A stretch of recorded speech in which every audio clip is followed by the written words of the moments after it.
सो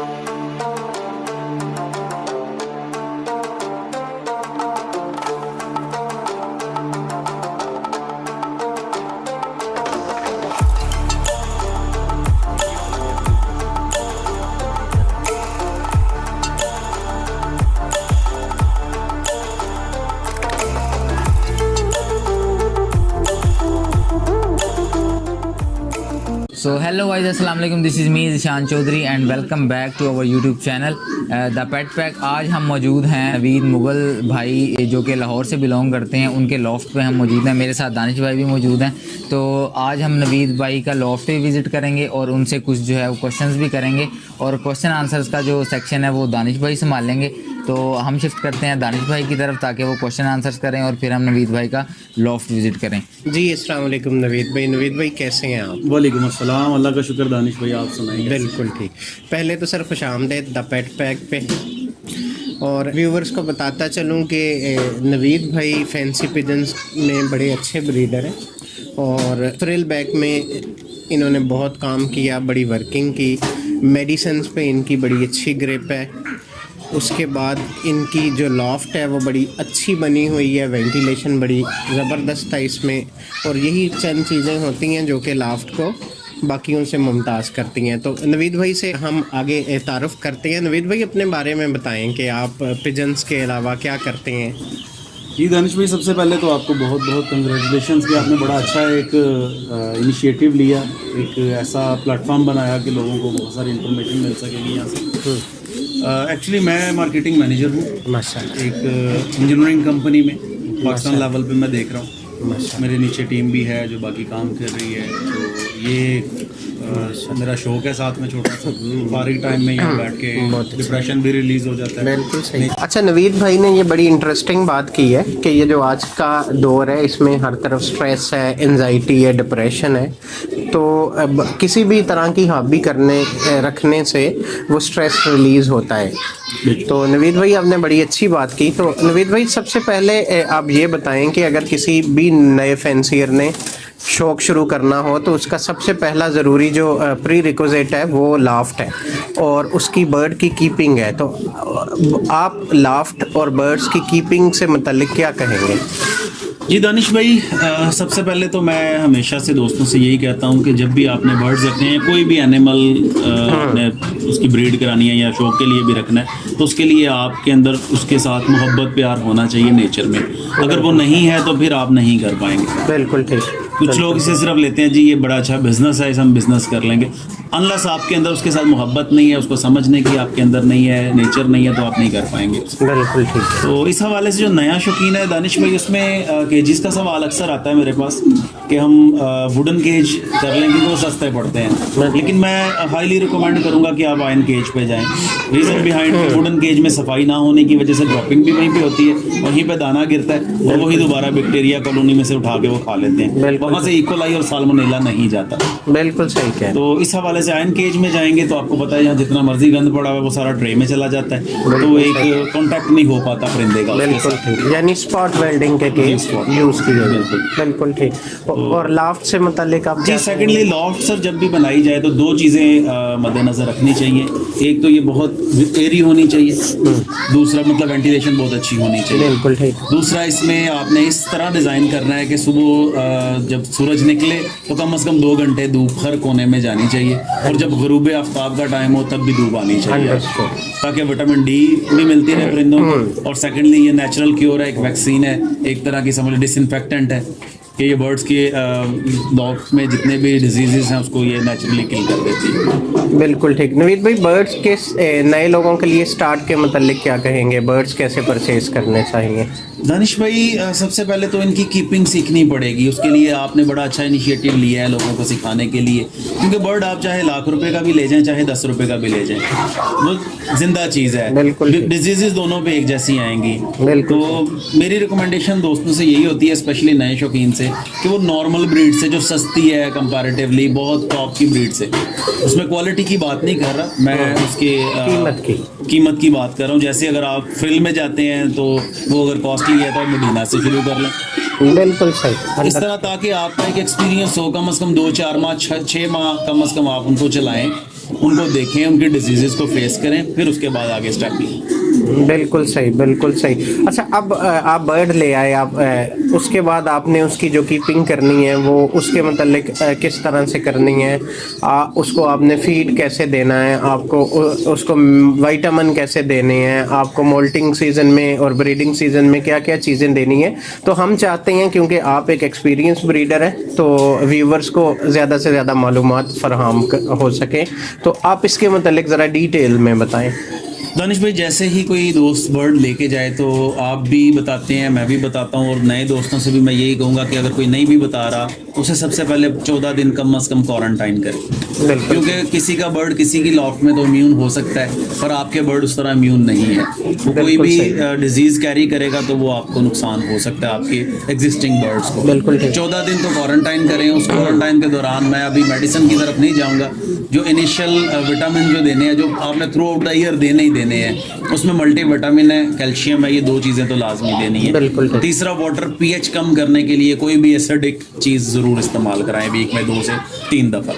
वो आप दाने पे भी लगा सकते हैं, वो आप सिरका भी यूज़ कर सकते हैं पानी में। वाटर पीएच डाउन होना बहुत ज़रूरी है इनकी गट के लिए, और बहुत डाउन होना भी नहीं जरूरी। नहीं, बहुत डाउन नहीं, मेंटेन करना है। बिल्कुल सही। बहुत डाउन करेंगे फिर भी डिजीज आ जाएगी, उसमें इनकी प्रॉब्लम आ जाएगी, डायरिया हो जाएगी। बिल्कुल सही कह रहे हैं। अच्छा, ये तो हमारी विटामिन से मुतल्लिक बात हो गई। अब मुझे ये बताएं कि गर्मी और सर्दी में जब कीपिंग करनी होती है तो किस चीज़ का ख्याल रखना चाहिए, उसे किस तरह से गर्मी और सर्दी में बर्ड्स को कैसे ट्रीट करना है हमें? दानिश भाई, किसी भी चीज़ को जिंदा रहने के लिए ना आइडियल एनवायरनमेंट बहुत ज़रूरी है। बिल्कुल सही कह रहे हैं। वो इंसान है, जानवर है, इवन मशीन है। बिल्कुल सही। जब आपकी एक डिज़ायर्ड टेम्परेचर से ऊपर या नीचे चला जाता है, उसे मेंटेन करना बहुत ज़रूरी है। सेकेंडली, आपने जो काम करना है वो ये करना है कि आपकी ह्यूमिडिटी मेंटेन हो।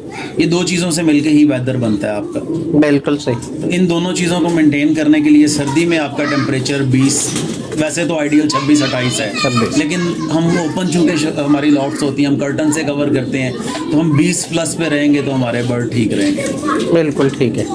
और ह्यूमिडिटी आपकी सच तो इस मौसम में इफ़ेक्ट नहीं करती, वो ज़्यादा करती है आपको सावन भादों में, बरसात में, मानसून में। उस मौसम में तो आपको पता है हर बंदा शायद अफोर्ड नहीं करता, लेकिन मैंने तो जो फोस्टर रूम है उसमें एसी भी लगाया हुआ है। बिल्कुल सही। उसका मकसद सिर्फ ये है कि वो ह्यूमिडिटी को तो कम कर कूलर लग सकता है इसमें ना? कूलर हमारा लग सकता है मार्च, अप्रैल, मई, जून बिल्कुल में, सही। जब आपका हॉट एंड ड्राई वेदर है। जी जी बिल्कुल। मतलब 26 टेम्परेचर मेंटेन करने की पूरी कोशिश करें। ह्यूमिडिटी आपकी 40 के राउंड अबाउट हो, 40% के तो बहुत परफेक्ट है, 35 to 40। बिल्कुल ठीक। इससे कम भी हो जाएगा तो आपके डेड इन शेल शुरू हो जाएंगे, इससे ज़्यादा भी होगा फिर भी डेड इन शेल शुरू हो जाएंगे। बिल्कुल ठीक।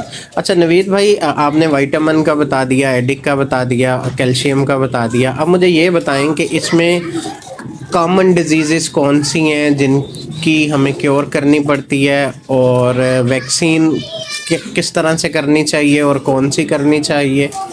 दानिश भाई, इसमें ना सबसे पहले तो एक मैं कन्फ्यूजन दूर करना चाहूँगा। लोगों की अक्सर सुनने में आता है कि जी वो मेडिसिन देते हैं। कोई भी ब्रीडर वो मेडिसिन नहीं दे रहा होता। सबसे पहले तो वो दे रहा होता है मल्टीविटामिन। बिल्कुल सही। वो न्यूट्रास्यूटिकल की सारी चीज़ें हैं जो वो दे रहा होता है, जिसका कोई भी मेडिसिन से रिलेटेड कोई काम नहीं होता। तो ये चीज़ें जब की तक तो फील्ड ही बिल्कुल कैटेगराइज नहीं करेंगे लोगों का, ये कन्फ्यूजन दूर नहीं होगी। बिल्कुल सही। जो नॉर्मल चीज़ें आप न्यूट्रास्यूटिकल की दे रहे हैं वो तो आपकी चलती रहेंगी through out the year. Vitamins, minerals, बिल्कुल, उसके बाद ऑयल्स, हर चीज़ बिल्कुल वो चलती रहेंगी। आपने बात की कि कॉमन डिजीजेज जो हम फेस करते हैं वो क्या है। जो वाटर बेस्ड डिजीज है, जो पानी के थ्रू आती है या गंदगी की वजह से आती है, वो सबसे पहले आपकी इकोलाई है। इकोलाई। और इकोलाई जब आती है तो वो पूरे शेड में आहिस्ता आहिस्ता फैल जाती है, क्योंकि सोर्स उसका पानी नॉर्मली होता है। बिल्कुल ठीक है। उसमें आपकी फीड है, पानी है या एम्बियंट है। इन तीनों में से 2 चीज़ें अगर आपकी क्लीन है तो तीसरी सर्वाइव कर जाते हैं बर्ड। अगर आपका एटमॉस्फेयर ठीक है और आपकी फीड ठीक है, पानी में थोड़ा बहुत आ भी जाए तो बर्ड में इतनी इम्यूनिटी होती है कि वो कर जाता है उसे सर्वाइव। जब 2 चीज़ों से मिलता है फिर ये नहीं उसमें बच पाते। बिल्कुल ठीक। उसके लिए आपको मार्केट में बिल्कुल सिंपल एनरोसिम मिलती है। एनरोसिम यूज़ करें, ब्रॉड स्पेक्ट्रम है। बहुत अच्छा इफेक्ट देती है इस पे। बिल्कुल सही। क्योंकि मेरा मानना ये है कि अगर आपकी लॉफ्ट में एक बर्ड बीमार नजर आ रहा है ना, तो मत सोचें कि वो एक बर्ड बीमार है, आपकी पूरी लॉफ्ट इन्फेक्टेड है। बिल्कुल सही। आपको पूरी लॉफ्ट को क्योर करना पड़ेगा। बिल्कुल सही कह रहे हैं। दूसरा इसमें आता है सर मौसम की तब्दीली से, या हाँ सॉरी साल्मोनेला की तरफ अगर पहले आते हैं, साल्मोनेला भी काइंड ऑफ इकोलाई का ही समझ ले दूसरी स्टेज है या उससे रिलेटेड ही, वो भी इंटेस्टाइनल प्रॉब्लम है। उसको भी आपकी डॉक्सीसाइक्लिन या आपका ये जो एंड्रोसिन मैंने बताई है, ये दोनों क्योर कर जाती है। आप दोनों में से कोई भी इस्तेमाल कर सकते हैं। बिल्कुल। तीसरी डिजीज आती है वो जो रूटीन में आ जाती है, जिसे लोग नहीं जज कर पाते, वो कॉक्सी है। कॉक्सी और इकोलाई के ऑलमोस्ट सिम्टम सेम ही होते हैं।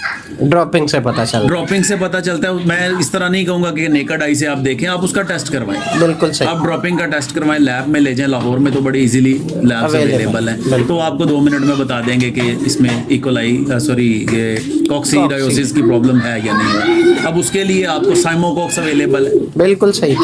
एम्प्रोलियम अवेलेबल है। इन दोनों में से जौन सा मर्जी यूज कर लें। एम्प्रोलियम द सेफेस्ट सॉल्ट है। दूसरा आपका जो है वो थोड़ा मतलब कुछ लोग कहते हैं जी ये बड़ा हार्ड है, लेकिन मुझे उससे रिजल्ट मिलता है, मैं साइमोकॉक्स ही यूज करता हूँ। और सर जो उसके बाद वैक्सीन पे आते हैं, वैक्सीन आप कौन सी यूज करते हैं? सर इसमें कंट्रोवर्शियल है थोड़ा सा कि हम लोग हमेशा से यूज़ करते आए थे एनडी की वैक्सीन। अब एनडी में भी 2 स्ट्रेन तो पाकिस्तान में अवेलेबल हैं। एक तो है मुर्गियों की, एक है कबूतरों की, उसे कहते हैं पैरामिक्सोवायरस 1। अब मैंने पूरी स्टडी की तो मुझे पता चला कि गैलीम्यून या इससे रिलेटेड कोई भी ऑयल बेस जो है जो मुर्गियों की है, वो पैरामिक्सोवायरस 1 को कवर नहीं करती। बिल्कुल वो काउंटर तो दे देती है, रोक लेती है, 50% तक शायद बचा लेती होगी, लेकिन 100% या 99% नहीं बचा पाती वो। इस हवाले से मैं पहले तो आज से 2 साल पहले तक तो गैलीम्यून ही कर रहा था। रिजल्ट ठीक थे, ऐसा इशू नहीं है। बाकी हम बायो सिक्योरिटी को देख लेते हैं, उसे वायलेट नहीं होने देते, तो अल्लाह का शुक्र है कि अभी ऐसी प्रॉब्लम नहीं आई। लेकिन अब मैं पैरामिक्सोवायरस 1 ही यूज कर रहा हूँ। तो पैरामिक्सोवायरस 1 में कौन सी वैक्सीन का नाम व्यूअर्स सर को उसमें बता दें? कोलंबा है, हिप्रा है, कौन सी आपको अवेलेबल हो जाए बिल्कुल आप वो यूज करें। लेकिन सोर्स उसमें देखिएगा कि आपका कोल्ड चेन मेंटेन होके आया हो आपके पास। बिल्कुल सही। ये ना हो कि भाई हैंड कोई लेके आ गया और आपको तो वो दे जाएगा, लेकिन उसका फायदा होने की बजाय उल्टा नुकसान होगा। अच्छा नवीद भाई, आप बर्ड्स की तरफ आते हैं। आपकी फैंसी पिजन्स में फेवरेट ब्रीड कौन सी है? सर जी मैं सबसे ज़्यादा अगर समझ लें कि जो वर्किंग कर रहा हूँ और जो सबसे पहले शो किया था वो हमारा फ्रिल बैक था। उसमें वाइट मेरे सबसे फेवरेट है ओवरऑल। उसके अलावा ग्रिजल है, रिसेसिव है, ये मेरी फेवरेट ब्रीड्स हैं। बिल्कुल ठीक। अच्छा नवीद भाई, मेरे ख्याल में हमने काफ़ी मालूमात आपसे ले ली हैं। अब आप ऐसा करें कि आप अपनी लॉफ्ट का विजिट करें। Sure, sir. अपने आज बर्ड्स visit कर लेते दिखाएं हैं। और ये आप खुद अपने बर्ड्स दिखाएंगे और आप ही इस सारी एक्टिविटी को लीड करेंगे। ज़रूर सर। जी ज़ीशान भाई, ये येलो रिसेसिव में फीमेल है जो बॉल में बैठी हुई है। माशाल्लाह। रेड रिसेसिव में मेल है। ये इनके चिक्स भी आए हुए हैं, मेल टू सेल्फ। अच्छा मेल पीछे बैठा हुआ है। जी मेल वो पीछे बैठा है। ये मेल है। माशाल्लाह। ये दूसरा पेयर है, ये ग्रिजल में है, ब्लू ग्रिजल में। ब्लू ग्लिसर। ये वाइट साइडर है, ये येलो में और रेड में वाइट साइडर। White cider. जी। ठीक है। ये येलो ग्रिजल है। येलो ग्रिजल है जी। माशाल्लाह जी। ये ज़ीशान भाई ब्लैक पीसीज है मेरे पास, रिसेसिव ब्लैक में। Recessive black. जी जी ज़ीशान भाई, ये वाइट मेरा शौक है, मेरा माशाल्लाह। क्रश है। बहुत ही खूबसूरत बर्ड है माशाल्लाह। बहुत बस प्यारी इनमें काम quality कर है। रहे हैं। बहुत प्यारी क्वालिटी है नवीद भाई। ये दूसरा पेयर है नीचे। ये भी वाइट का है? जी ये भी वाइट के, इन्होंने चिक्स भी निकाले में। माशाल्लाह। ये वाइट का तीसरा पेयर है मेरे पास। माशाल्लाह। एक वाइट का मेरे पास ये पेयर है। माशाल्लाह वाइट में आपने काफ़ी कलेक्शन रखी हुई है जी। मेल मेरा होम ब्रीड का है, फीमेल इंपोर्टेड है। बहुत प्यारे हैं माशाल्लाह। ये सिल्वर के एक ब्रीडर पेयर है मेरे पास। सिल्वर। बॉल में फीमेल है, बाहर मेल है। ये ऐश रेड में मेल है, साथ में फीमेल है रेड में सैडल में। माशाल्लाह जी। ये रेड ग्रिजल का पेयर है मेरे पास। माशाल्लाह। ये येलो एंड रेड लगाया हुआ है मैंने सैडल में। ये होम ब्रीड की है येलो की फीमेल मेरे पास। माशाल्लाह ये ब्लैक सैडल में पेयर है मेरे पास। माशाल्लाह। फीमेल इसमें दानिश भाई के घर की है। अच्छा माशाल्लाह। ये रेड रिसेसिव का इंपोर्टेड पेयर है, ब्रीडर है माशाल्लाह। माशाल्लाह। ये मेरे पास दूसरा वाइट साइडर पेयर है, इन्होंने बच्चा भी निकाला हुआ है। माशाल्लाह। ये वाइट नॉर्विच है मेरे पास। अच्छा इस टाइम शाम का टाइम है, बैलून वैसे इन्होंने आधे किए हुए हैं इस टाइम। जी जी बिल्कुल। ये ब्लैक नॉर्विच का है पेयर। माशाल्लाह। ये सिल्वर नॉर्विच है, एक पीस एक डन में है। एकदम। ये भाई यूएस मोडिना का पेयर है मेरे पास। ये अच्छा ये कौन सा कलर है? ये मैलीबार है। मैलीबार। ये इंडोलूजियन फीमेल है और ब्राउन लूजियन मेल है। ये किंग है। अच्छा ये किंग है। जी। ये सिल्वर की फीमेल है, ब्लैक का मेल है, ये भी किंग है। ये भी ये किंग। मेरी होम ब्रीड है जो सिल्वर की फीमेल है। माशाल्लाह। ये भी यूएस मोडिना है, ब्रॉन्ज बार में, ब्लू ब्रॉन्ज बार। अच्छा ये यूएस मोडिना। जी। माशाल्लाह। ये किंग है मेरे पास येलो में। अच्छा ये येलो में। जी। तो स्प्लैश येलो कह सकते हैं उसे। बहुत खूबसूरत। ये एक फ्रेंच मोडाइन का पेयर है मेरे पास भाई। अच्छा अच्छा ये फ्रेंच मोड़ा है। ये भी मेरा किंग का पेयर है। इसमें चेकर्ड ब्लू जो है वो मेल है, ब्लैक में फीमेल है। माशाल्लाह। ये सिल्वर की फीमेल है, ब्लू चेकर्ड मेल है। माशाल्लाह ये बहुत दोनों प्यारे home बर्ड breed हैं। के। ये वाइट ये में। वाइट में किंग है मेरे पास। माशाल्लाह। ये माल्टीज़ का पेयर है, स्टांस में ये डर के कभी भी नहीं आता, जी लेकिन अल्हम्दुलिल्लाह बहुत अच्छे स्टांस में ये बर्ड है। जी जी बिल्कुल बहुत प्यारी क्वालिटी है। ये भाईजान फ्लाइट एरिया है, अच्छा इसमें जो ये आपने ओपन फ्लाइट दी हुई सेपरेट है। कर दिए जाते हैं बर्ड, उनको इधर छोड़ दिया जाता है। इसमें ये रेड सैडल का पीस है आगे। माशाल्लाह। सारे ही अच्छे।